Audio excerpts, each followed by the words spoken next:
Hello friends, आइए आज हम आपको सुनाएंगे कहानी नीली आंखों वाली परी की। बहुत समय पहले रामगढ़ राज्य में किशन सिंह राजा का शासन चलता था।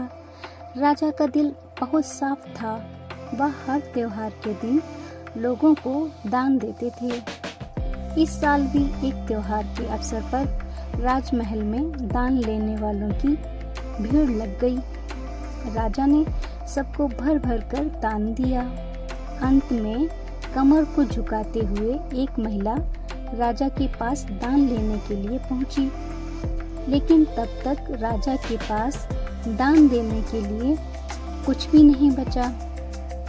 राजा ने तुरंत अपने गले से हीरे का हार निकालकर उस महिला को दे दिया।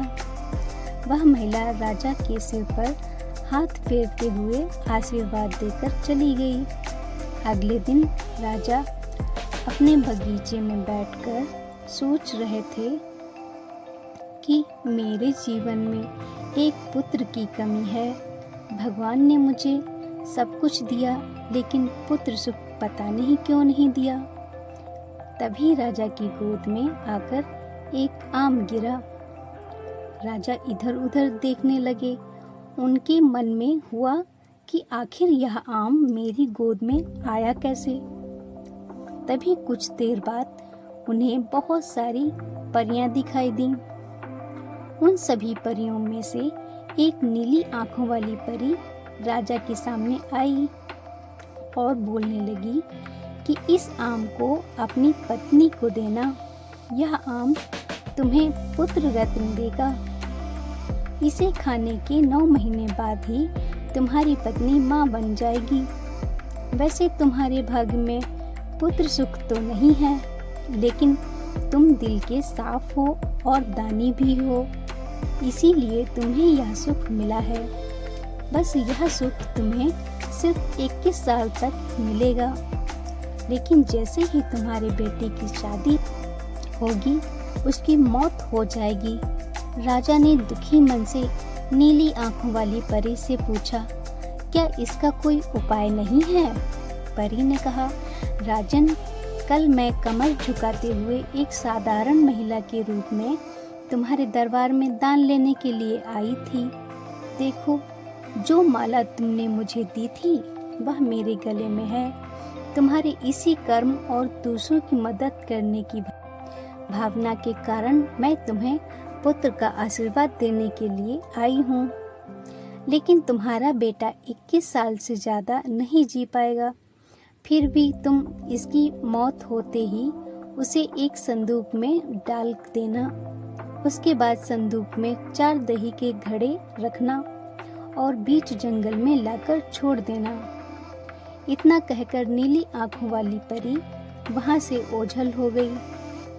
राजा ने महल में जाकर सारी बात अपनी पत्नी मैथिली को बता दी और उसे आम खाने के लिए दिया। राजा की पत्नी ने आम खाने के ठीक 9 महीने बाद एक पुत्र को जन्म दिया। बेटा होने की खुशी में राजा ने बहुत बड़ा जश्न रखा। जश्न के बाद बेटे का नाम देव रखा गया। होते होते राजकुमार देव की उम्र 21 साल हो गई। उसके बाद विवाह के लिए प्रस्ताव आने लगे। राजा ने एक बुद्धिमान लड़की राधा से अपने बेटे की शादी कर दी। शादी के कुछ ही दिनों के बाद नीली आंखों वाली परी की बात सच हो गई और राजा का बेटा देव मर गया। राजा और रानी नीली आंखों वाली परी की बात भूल गए थे। जब देव के अंतिम संस्कार के लिए राजा लोगों के साथ शमशान की ओर बढ़ने लगे तो राजा को परी की बात याद आ गई।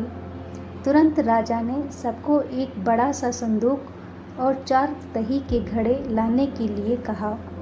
संदूक आते ही राजा ने भारी मन से अपने बेटे को उसमें रख दिया और दही के 4 घड़े भी रख दिए।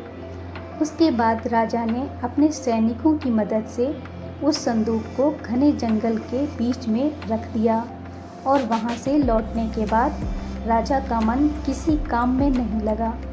कुछ समय बाद देव की पत्नी अपने मायके चली गई। समय बीत गया और देव की मृत्यु को 1 साल हो गया। देव की पत्नी राधा के घर एक बूढ़ा आदमी खाना मांगने के लिए पहुंचा। उसने बड़े प्यार से उसे खाना खिलाया। खाना खाने के बाद उस भिखारी ने अपना हाथ धोने के लिए दूसरे हाथ की मुट्ठी खोली। तभी राधा ने उस मुट्ठी में अपने पति देव की सोने की चैन देखी। राधा ने तुरंत भिखारी से पूछा, आपको यह चैन कहाँ से मिली? यह मेरे पति की है, जिसे संदूक में बंद करके जंगल के बीच में रखा गया था। भिखारी ने डरते हुए कहा, हाँ, मैंने यह चैन उसी संदूक से निकाली है। राधा ने कहा, डरिए मत, मैं सिर्फ उस जंगल तक जाना चाहती हूँ जहाँ मेरे पति का संदूक रखा है। भिखारी ने कहा, वह भयानक जंगल है, मैं आपको वहाँ तक नहीं ले जा पाऊँगा। हाँ, आप चाहो तो मैं आपको उस संदूक से थोड़ी दूर ले जा सकता हूँ।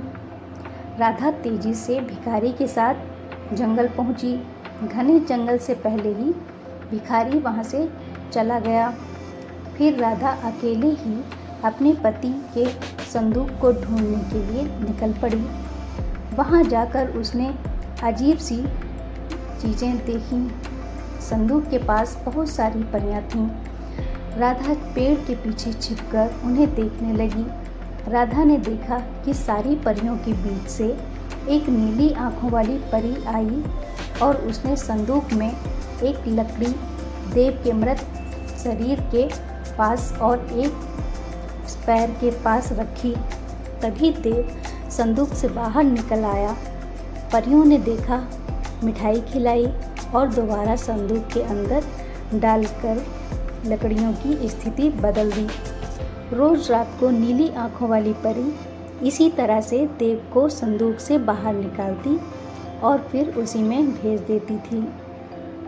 राधा डरते हुए इस जंगल में फल खाकर 3 से 4 दिन तक यह सब देखती रही। एक दिन राधा ने भी संदूक खोलकर नीली आँखों वाली परी की तरह ही लकड़ी की स्थिति को बदला। तभी देव संदूक से बाहर निकल आया। देव ने जैसे ही अपनी पत्नी को देखा, वह हैरान हो गया। देव कुछ बोल ही रहा था कि अचानक राधा बोल पड़ी, मैं आपको इस जंगल में इस स्थिति में नहीं रहने दूंगी, आपको मेरे साथ चलना होगा। देव ने राधा को समझाते हुए कहा, मैं नीली आँखों वाली परी की वजह से ही इस दुनिया में आया हूँ। मैं उनकी आज्ञा के बिना कहीं नहीं जा सकता। तुम मेरे संदूक में रखा हुआ एक घड़ा अपने साथ लेकर मेरे राज्य चली जाओ। वहाँ छिपकर रहना। तुम्हें 9 महीने बाद एक पुत्र होगा, तब मैं तुमसे मिलने आऊँगा। अब तुम लकड़ी की स्थिति बदलकर मुझे पहले की तरह संदूक में जाने दो। राधा ने अपने पति के कहे अनुसार ही किया। सबसे पहले संदूक में पति को भेजा, फिर वह दही का एक घड़ा लेकर रूप बदलने के बाद राजमहल पहुंची और रानी को चिट्ठी भेजकर रहने के लिए जगह मांगी। रानी ने दया करके उसे राजमहल के पास ही एक कमरा रहने के लिए दे दिया। जब रानी को पता चला कि वह गर्भवती है, तो रानी उसका ख्याल भी रखने लगी। जब राधा ने बच्चे को जन्म दे दिया, तो देव उससे मिलने के लिए आया। उस समय रानी पास से ही गुजर रही थी। उन्होंने तुरंत अपने बेटे को पहचान लिया। रानी सीधे देव के पास पहुंची और पूछने लगी, यह तुम्हारी पत्नी है? यह तुम्हारा पुत्र है? तुम जीवित हो? अब मैं तुम्हें कहीं नहीं जाने दूंगी। देव ने कहा, माँ, मैं आपके साथ नहीं आ सकता हूँ। इसका एक ही उपाय है, आपको अपने पोते के लिए एक उत्सव रखना होगा। आप उसमें सारी परियों को बुलाना। जब परियां आ जाएं, तो नीली आँखों वाली परी का बाजूबंद किसी तरह निकालकर जला देना। उसके बाद नीली आँखों वाली परी से मेरे जीवन का वरदान मांग लेना। इतना कहकर राजकुमार देव वहाँ से चला गया। उनकी माँ ने दुखी मन से उसे विदा किया। कुछ ही दिनों में रानी मैथिली ने अपने बेटे के कहे अनुसार जश्न रखा और सारी परियों को भी बुलाया। सभी जश्न में डूबे हुए थे।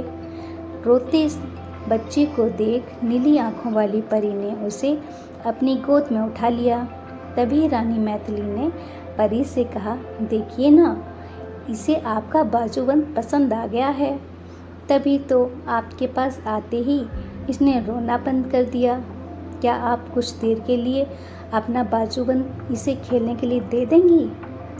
परी ने तुरंत अपना बाजूबंद उस बच्चे को दे दिया।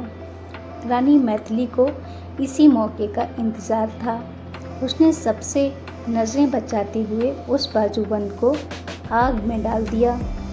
नीली आँखों वाली परी ने अपने जलते बाजूबंद को देखकर रानी मैथिली से पूछा, आपने यह क्या किया? अब हम आपके बेटे देव को अपने पास उस जंगल में नहीं रख पाएंगे। यह सुनते ही रानी मैथिली ने रोते हुए परी से प्रार्थना की। उन्होंने कहा, आपकी कृपा से मुझे बेटा हुआ था। अब आपको मुझ पर कृपा करके मेरा बेटा लौटाना होगा। मैं आपसे अपने बेटे देव की भीख मांगती हूँ। नीली आँखों वाली परी को माँ का प्यार देखकर दया आ गई और उन्होंने आशीर्वाद दे दिया। परी के आशीर्वाद से राजकुमार देव संदूक से निकलकर घर लौट आए। राजकुमार अपने परिवार के साथ खुशी खुशी रहने लगे। आपको हमारी यह वीडियो अच्छी लगी हो तो प्लीज़ लाइक और फॉलो करें और हमें अपनी राय कमेंट बॉक्स में दें। धन्यवाद।